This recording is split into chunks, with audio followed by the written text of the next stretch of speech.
Andeng, ang tatang mo dinala sa ospital. Nag-collapse sa trabaho. Naka-leave po siya ngayon. Alam mo ba kung saan siya tumutuloy dito sa Maynila? Umuwi po siya sa Baguio kagabi. Si Uncle Sander ng ospital. Ano yun?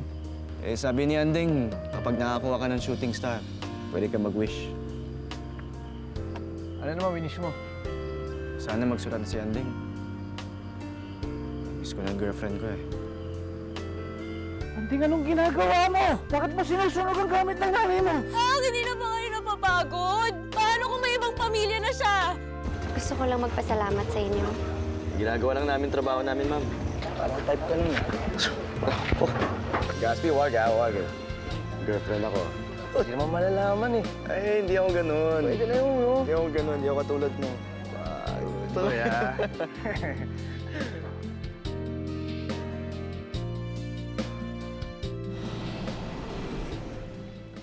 Wala man lang ube o strawberry.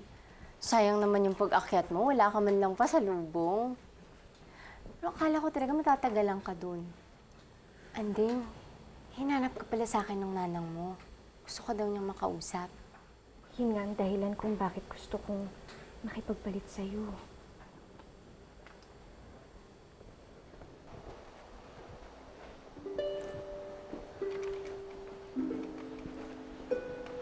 Ikaw na muna mag-assist dun sa asawa niya. Ayaw mo na ba talagang kausapin ng nanang mo? Anding, ang tagal mong hinanap ang nanang mo. Ngayon nandito siya. Nandito nga siya, Gelay. Pero may iba na siyang pamilya. Ang tagal kong umasa na babalikan niya kami. Pero hindi ito yung nai-imagine ko. Paano ko pa siya tatawaging nanang kung ibang anak naman yung inaalagaan niya? Gelay, nangako siya sa akin. Nangako siya sa akin na babalikan niya ako. At pinanghawakan ko yung pangako yun.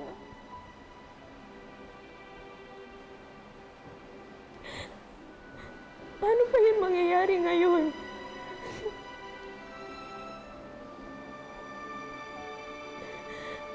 Ayoko siyang makita. Ayoko siyang makausap. Galit ako sa kanya dahil sa ginawa niya sa amin ni Tatang. Kaya, Genay, please. Anding, kahit gusto ko, hindi talaga pwede. Naka-endorse na kasi na ikaw lang talaga ang nurse na i-assign kay Lieutenant Colonel Corpus. Ni-request ka niya eh. At ayaw daw niya ng ibang nurse. Sorry talaga, Anding.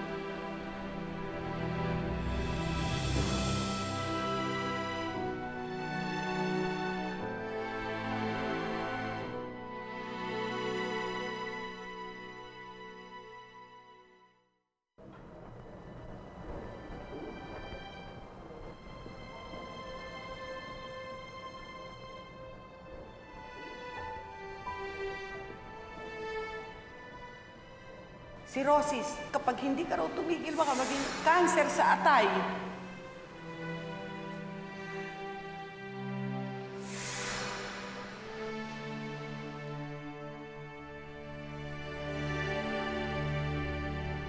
yung ginagawa mo? Modern room bands. Yan nga. Masyado maingay. Dati mo. Ayan. Hindi, ganito para mas mabilis. Pataas siyang ganyan, di ba? Ito, kailangan balik mo sa loob. Ito Tapos, ito, iangat. Yan. Yan. Magaling.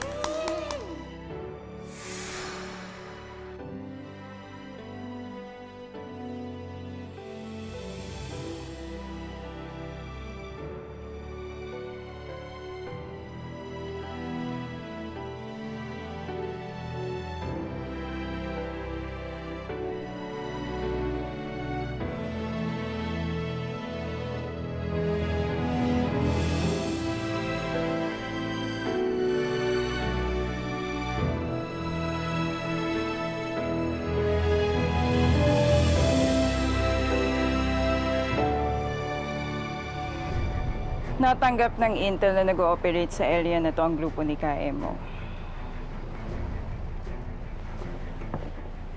Kaemo is a dangerous man. Marami ng mga kasamahan nating sundalo ang namatay sa kamay niya. And we have orders to capture him alive. Understood? Yes, ma'am. Ngayon, Platoon 1. Ikaw to, Coco, nga. Get objective, Zulu. Ramirez, gusto ko nakasunod ka lang kay Coco. Platoon to sa'yo to. Legazpi. Ngayon, pag siguradong na-clear nyo na itong area ng Zulu and Yankee, gusto ko mag-link up kayo dito. Penetrate na itong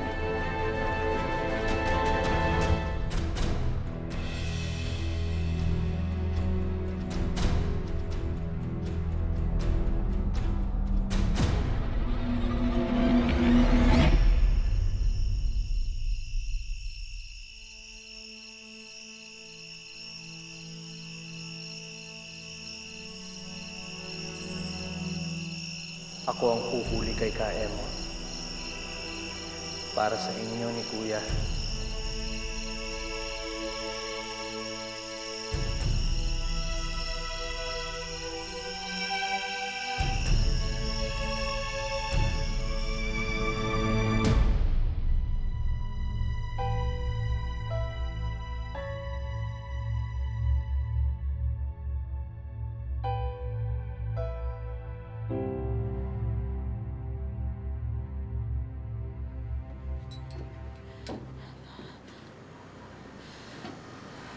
Andeng?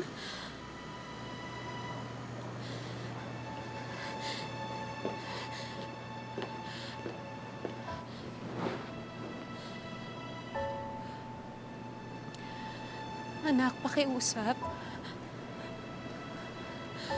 Huwag mo naman akong iwasan. Kausapin mo naman ako. Harapin mo naman ako, anak. Ako pa rin naman ang nanang mo, Andeng. Nanang? May iba na kayong pamilya. May tumatawag na sa'yo ng mommy. Mas may karapatan siya sa akin. Dahil kasal kayo ng tatay niya. Eh kayo ni Tatang, hindi naman kayo kasal ah. So bakit kita tatawaging nanang?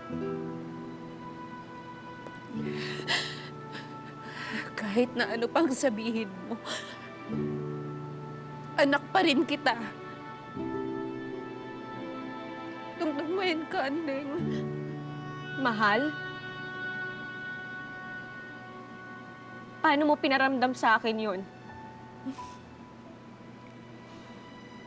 Sa pagpapadala mo ng pera? Hindi ko kinailangan ng pera mo. Nasaan ka nung habang lumalaki ako? Awan. Ang sabi niyo sa akin, babalikan niyo ako. Pero pinilit ko naman to pa rin ang pangako ko. Kaya lang, ano... Kaya lang ano? Naisip mo na hindi na ako mahalaga sa'yo? Naisip mo na hindi mo na kami kailangan ni Tatang? Kaya hindi kayo bumalik? Kaya nagbuo kayo ng ibang pamilya? Kung hindi nyo na ho kami kailangan ni Tatang, hindi ko na rin ho kayo kailangan. Andeng. Nurse Andrea. Yun ho ang tawag sa akin dito sa ospital.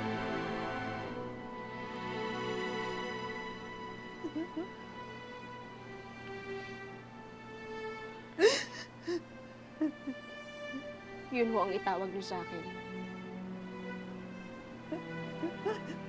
Mrs. Corpus.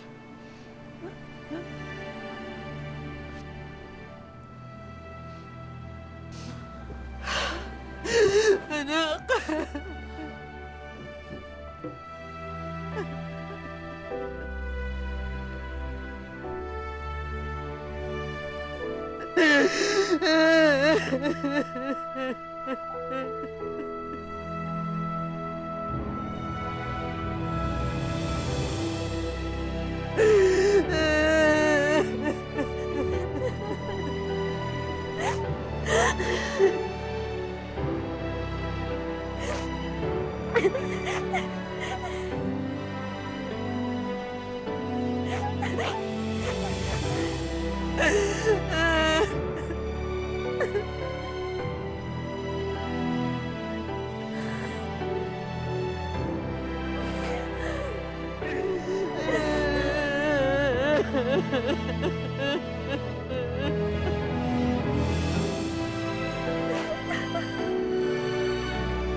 Tulog na?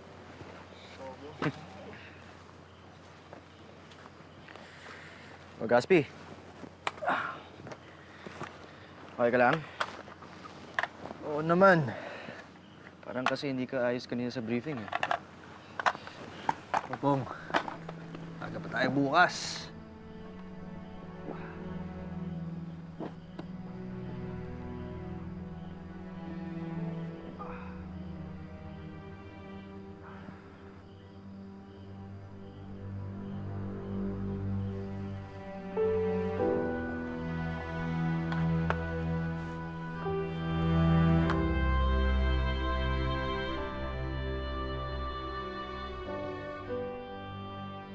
Buti naman ikaw ang nurse ko ngayon.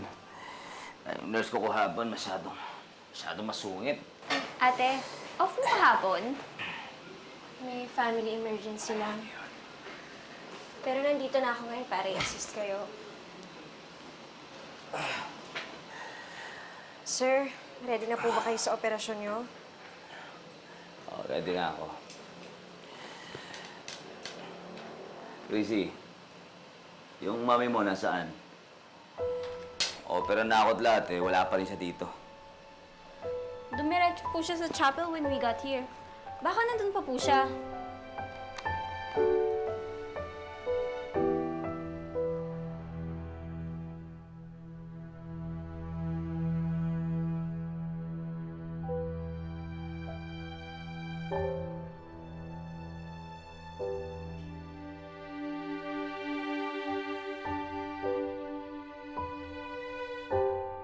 Salamat po sa araw na ito. I-bless mo po sana si Nanang at si Tatang. Good night, Papa Jesus. I love you po. Pinagdarasal niyo pa rin po kaya kami.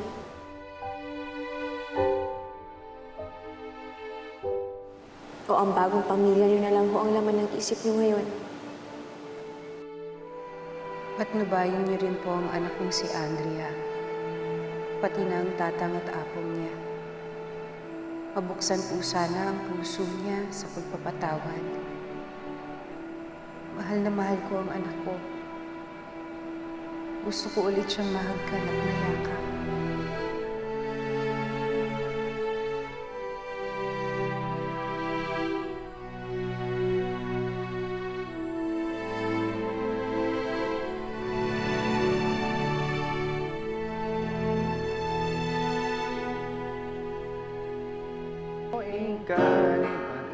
Kalingkang na umusin.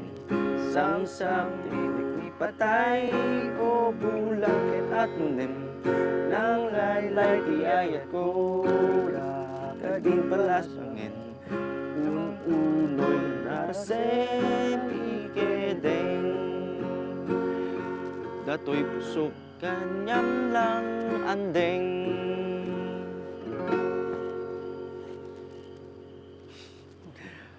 Gulag ka ba? Pinalitan ko talaga yung dulong lyrics pag kinakanta ko yan kay Andeng. Bilis mo nakuha yung kanta, ha? Madali lang ang matutunan eh. Oh, Masakit pa. Hindi ko pa magalaw. Madali lang ba? Ilang buwan ko pinag-practicean yan para makanta kay Andeng. talaga? Buti ka pa. Ikaw ba? Ikaw lang nagturo sa sarili mo mag-gitara? Yung kuya ko.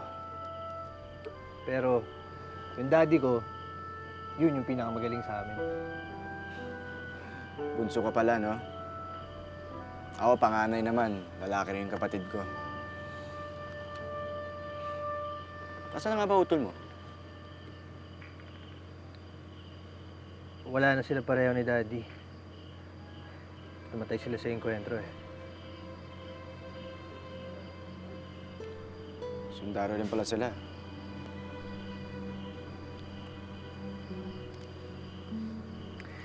Idol na idol ko yung dalawang yun. Kaya nga ginusto ko rin magsundalo eh. Gusto ko maging katulad nila. Pare, pasensya na, binanggit ko pa. Wala na pala sila. Layon, Kopong. Tagal na yun.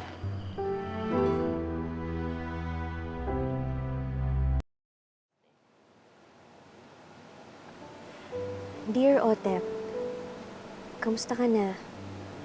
Sorry kung ngayon lang ako nakasulat sa'yo. Maraming nangyari.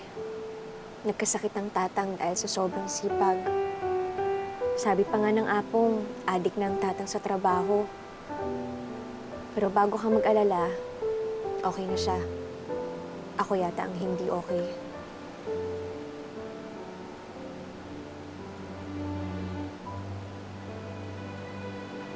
Nagkita na kasi kami, Otep. Ang nanang, nandito rin siya sa ospital. Asawa niya ang pasyente ko. Sobrang namiss ko siya, pero mas umiibabaw yung galit ko sa tuwing may kita ko siya. Sa pag-abandon niya sa akin, sa pag-iwan niya sa amin ng tatang. Anong dapat kong gawin? Sana nandito ka.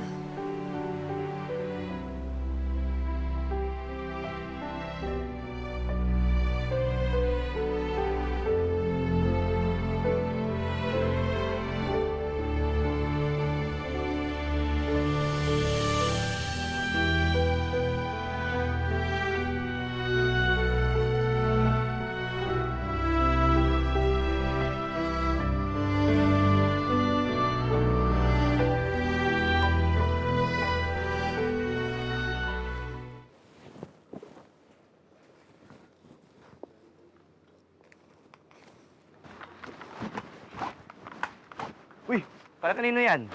Girlfriend mo? Mami ko, hindi mapapakali yun kapag 2 linggo hindi ako nagpadala ng liham sa kanya. Anong meron? Ba't abot tayo ngayong ngiti mo? Nagkatotoo na rin yung wish ko, pare. Sumulat na rin si Andeng. Ayos.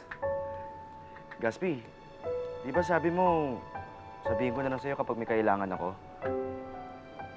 Ako naman. Di ko kasi kaya magsulat kay Andeng na ganito yung kamay ko eh. Ikaw na lang magsulat para sa akin, oh.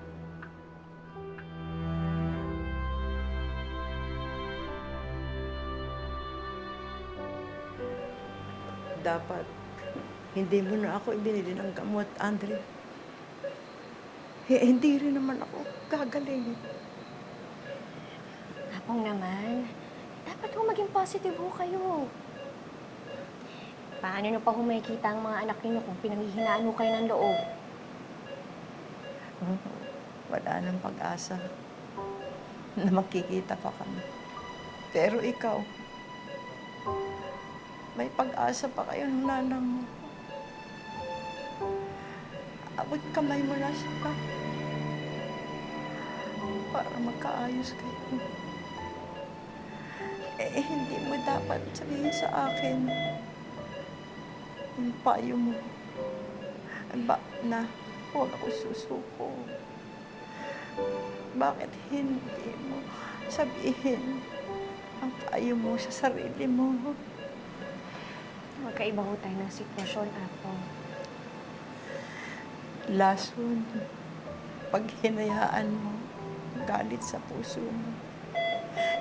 Higit pa yan kaysa anumang klase ng sakit.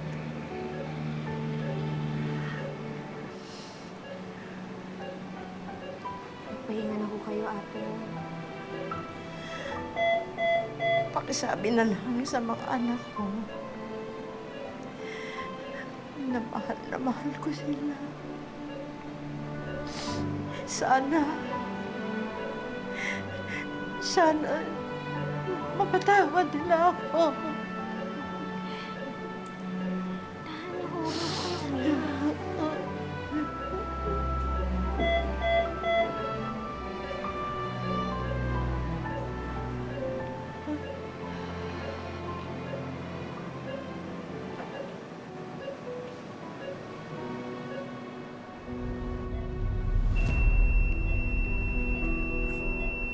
Apo?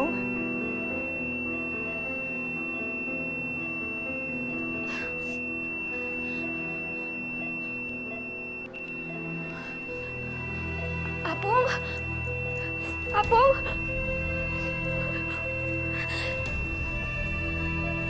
Activate code blue. Patient is breathless and pulseless.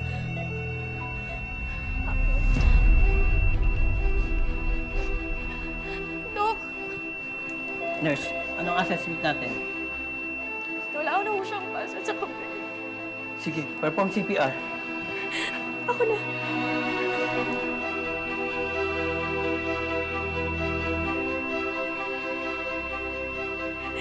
Apong.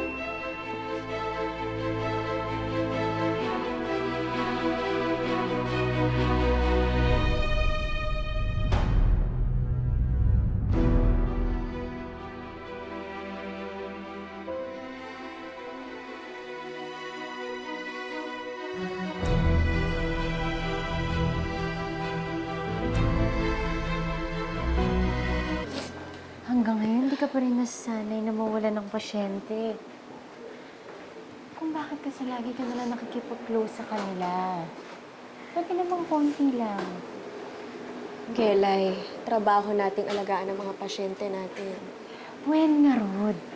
Pero trabaho din nating i-accept na hindi lahat sila mabubuhay. Hindi pa laging may happy ending.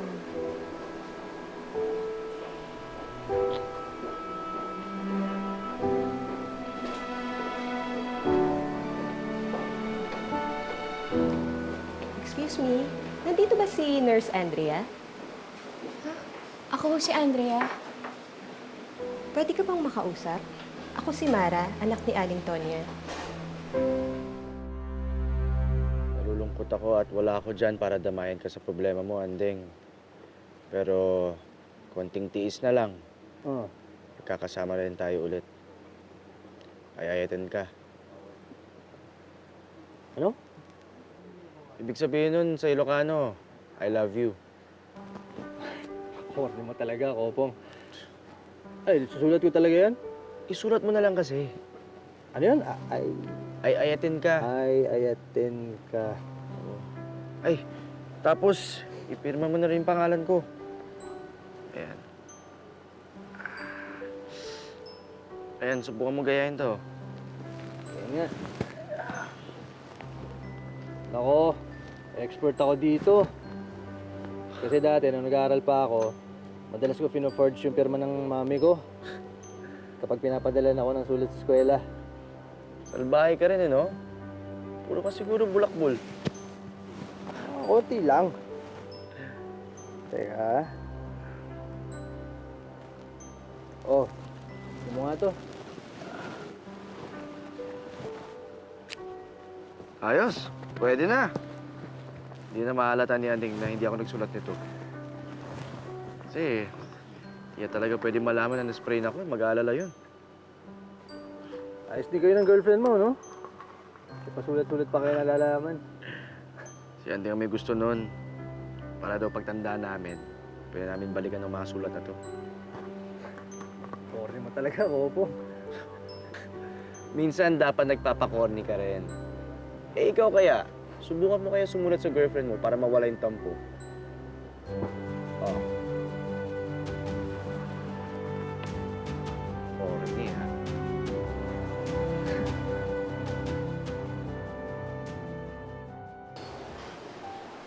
Sa nanay mo pala to.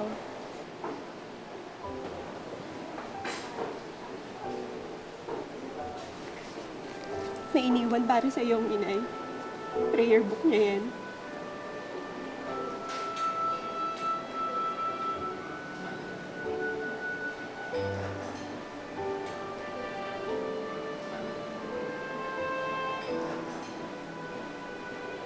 para sa iyo, Andrea.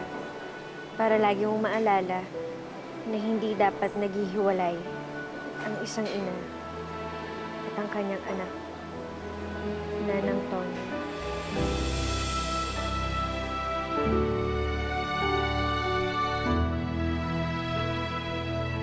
Ang Tonya, gustong maging okay na rin kayo ni Auntie. Hindi mo pa rin ba siya kakausapin? Gusto ko, pero Pero wala ka ng time para mag-isip kung anong gagawin, Anding. Andiyan ang nanang mo. Kausapin mo ng nanang mo, Anding.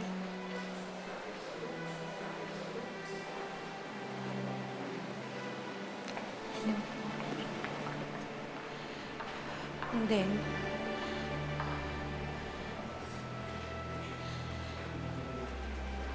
tinanong mo sa akin minsan kung bakit hindi na kita nagawang balikan. Bukas ilalabas na namin si Benedict dito. Ito na ang huling pagkakataon para maipaliwanag ko sa'yo lahat. Sana pakinggan mo naman ako, anak.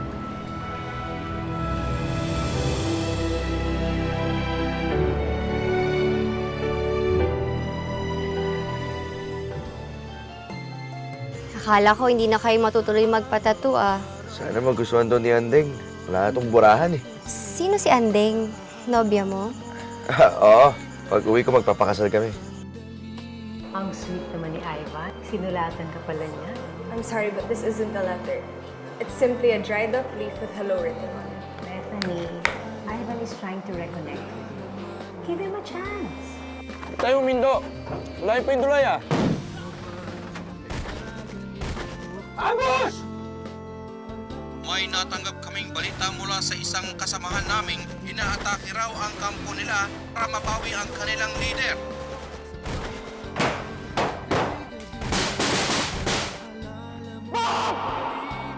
Tuloy pa rin ang labanan hanggang sa mga oras na ito. Maraming mga namatay at marami ring ang sugatan. Walang iwanan ko po. Huwag niyo hayaang may mangyari masama sa kanya.